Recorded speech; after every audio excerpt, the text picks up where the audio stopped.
Hey everybody, and welcome back to the Phantom's Den. I know it's been a little while since we've done a music video reaction, but I decided to take a break for a few days so I could wait until my new mic and my new webcam came in because I wanted to try and up the quality of these videos, because I know some complaints in the comments have been that some things haven't been syncing up and that the video quality could be a little bit better.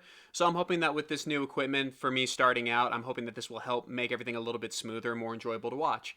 And this time we are back with Home Free again, and we will be reacting to their Man of Constant Sorrow. Now, I actually haven't heard this one yet, but I really enjoyed this group thus far, and also I haven't learned everybody's name yet, so please forgive me if I reference them by their physical appearance or whatnot, or by their vocal type. Over time, I will take the time to learn their names, but as it stands right now, I don't know everyone's name, so... but let's go ahead and give this a listen, and I'll give my analysis as we go.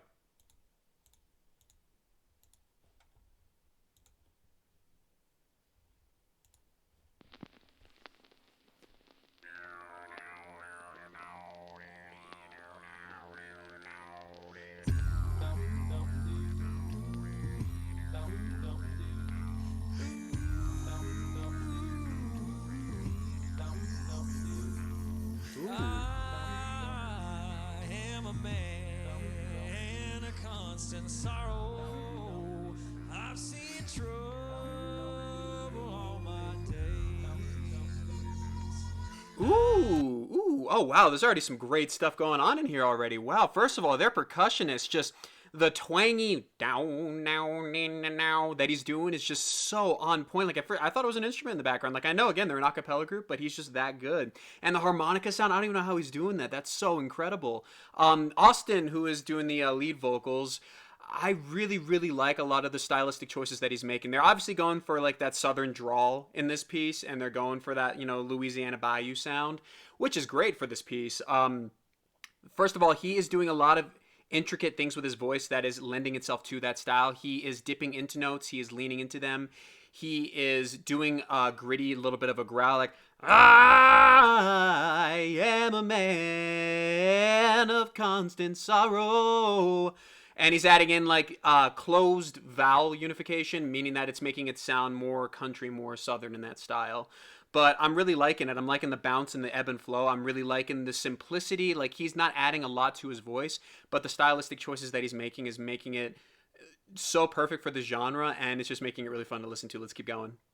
I bid farewell to old Kentucky, the place where I was born. Yeah, just like that. Old Kentucky. Closing that vowel together and then adding in those cries. The place where I was born and raised. You know, so adding in the stylistic nuances is perfect for trying to sell yourself in a certain genre of music. Like, obviously, that's, you know, being vocal athletes, it's important to be able to sing various genres of music, but understanding what that means in a technical level makes it easier to be able to comprehend as a viewer or a listener as to what it is they're trying to accomplish. Because yeah, like, to the average viewer, it's like, oh yeah, they're a country group, or like they're a southern group and they're singing in that style. It's like, yeah, but what are they doing to make it sound like that? They're adding in drawl, they're closing the vowel unification, they're adding in some growling, they're sliding in and up and down out of notes and stuff, and they're crying into things. Those are all staples of this kind of style and genre, and they're doing a flawless job thus far. Plus, I love their tonality, both Austin and, I'm sorry, I don't know his name, the guy on screen right now, but he has a very piercing tenor voice. He reminds me a lot of Earl from Voice Play before he left, and not so much Mitch, but like just kind of in that realm of, you know, really upper tenor. Even though I'm sure, I don't know if he is their tenor. I know Austin's their tenor. He might be their baritone, but I digress. Anyway, they're doing a great job. Let's keep going. Born and raised, the place where he was born and raised. 4-6 long years I've been in trouble. No pleasures here on earth I've found. Something else that they're doing too is they're closing their R's off, so that adds like that harsher R, gives them that more of that country vibe. Let's go back and listen to what Austin just did. You'll see what I mean. I'll point it out. 4-6 long years I've been in trouble. No pleasures here on earth I've found. Pleasures here on on earth I found. So they're really rounding around, they're going into those really harsh R's and rounding around those vowels to make that sound, to produce the sound quality that they're making. And it's really cool too because it's such a little thing, but when it comes to like dialect work, you learn a lot about working around the various ways and placements of your vowels to be able to produce the type of sound that you want, whatever dialect you're going for, whether it be some kind of English or Irish or Australian, whatever. It's all around vowel unification and how harsh you push into certain consonants like R's. And with this country style, you want to make sure you make really harsh, really strong R sounds and round out the vowels so that it encapsulates the quality sound that you're going for. And they do a great job in this thus far. Oh, in this world, I'm bound to ramble. I have no friends to help me now. He has no friends to help him now. It's fare thee well, my old true lover. I never expect to see you again. Yeah, that lover was a great example. My old true lover, lover. Like it's just he's just nailing it every single time. Tim is doing a fantastic job on the bass line. Like my gosh, he is just piercing through. Like you can hear him almost above everybody else when they all come in together. And again, their beatboxer, man, he is doing some really fun stylistic stuff. Like his snare sound is so it's so poignant. Like I even, they have the sound, like obviously in post-production they lessen and they mix and everything, so he's quieter, but like I can still hear him no matter who is singing. Like that is just phenomenal blending, and that is just a really cool way for him to be able to make a percussionist sound that lends itself to the style while at the same time not overpowering the rest of the group. It's really good. I'm bound to ride that northern railroad. Perhaps I'll die upon this train. Perhaps he'll die upon this train. God, that's so cool. I don't even know how to do that. God, I don't even know.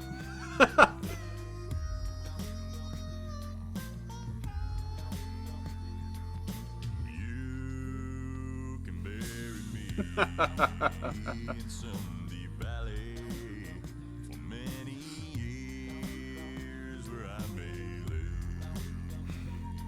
I just like to point out, like, again, with these videos, I love the commitment in just their faces and in their character.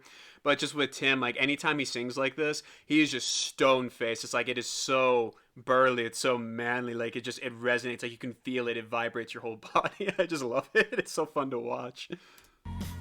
Then you may learn to love another while I am sleeping in my grave.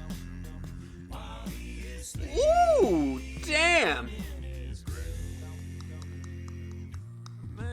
Oh, that's so cool. That sounded, oh, God, what does that even sound like? Just, I want to say it's like smacking a washboard, or I'm trying to imagine what the item was that he was just imitating. Like, I can see it, but I can't put it into words. But that was so clean, my gosh. And again, yeah, just all these, what am I trying to say? All of the sliding and the dipping that they're doing, like, in a lot of music, that's, I mean, not frowned upon per se, but like you want to limit that because it makes it seem like you're incapable of finding center of pitch. But they're doing it seamlessly and they're doing it on pitch, which is making it. It's like it's synergizing with what they're trying to do rather than being counterproductive or making it seem like they don't know what they're doing.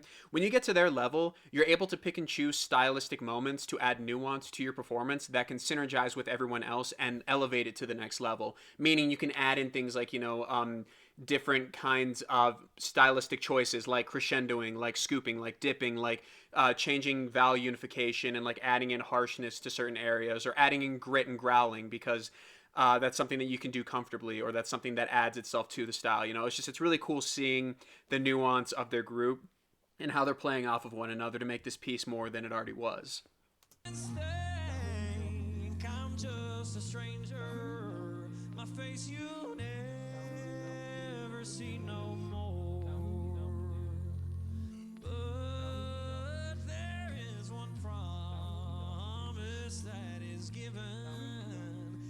meet you on God's golden shore.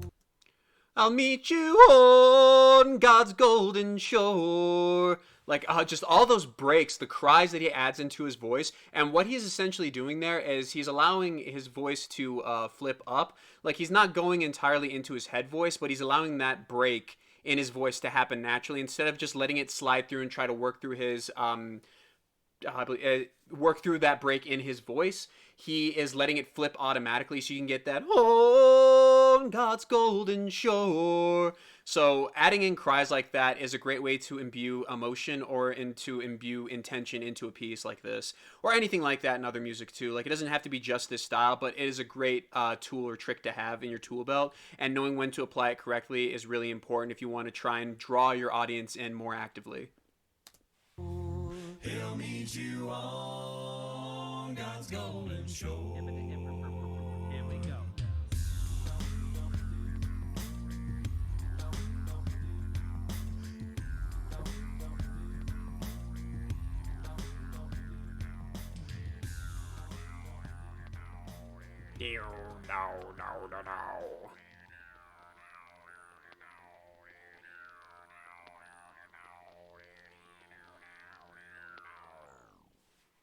Ooh, God, I like that so much. Oh my gosh. I love I can't even, I'm trying to replicate that sound, but I'm not even doing a good job of it.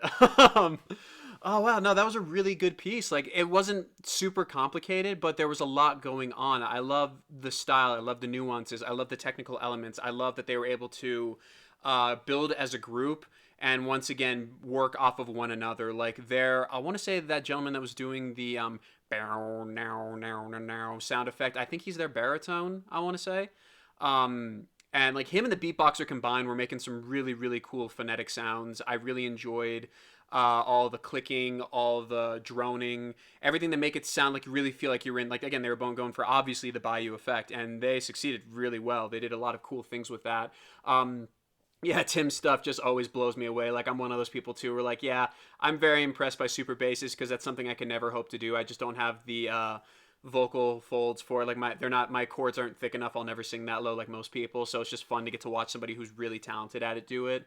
Austin, along with, again, I'm sorry, I don't know the other guy's name. Actually, I think it might be, I could be mistaken. I think it's Rob. I think I read that in a comment. It might be Rob. Correct me if I'm wrong. I'm sure I am. But Austin, and for now I'm assuming Rob, they both did a fantastic job. I love that everything they were doing was straight tone. It was perfect for this. Like, there's nothing wrong with vibrato, but straight toning it was a better choice for most of what they were doing because of all the dips, rises, and twang that they were adding in through their cries and their harsh R's was better for straight toning than it would be for vibrato in this kind of southern drawl country style that they were going for. But no, they had a great sound, a solid blend. That was a really fun piece to watch. I really enjoyed it. Yeah, so please like, comment, subscribe, ring the bell for notifications, link down below for the original. Let me know what else of Home Freeze you'd like me to check out. I'll be making more videos of this and several other artists in the near future. And yeah, I'm really excited to share more of this work with you guys. Hope you enjoyed. Have a great day.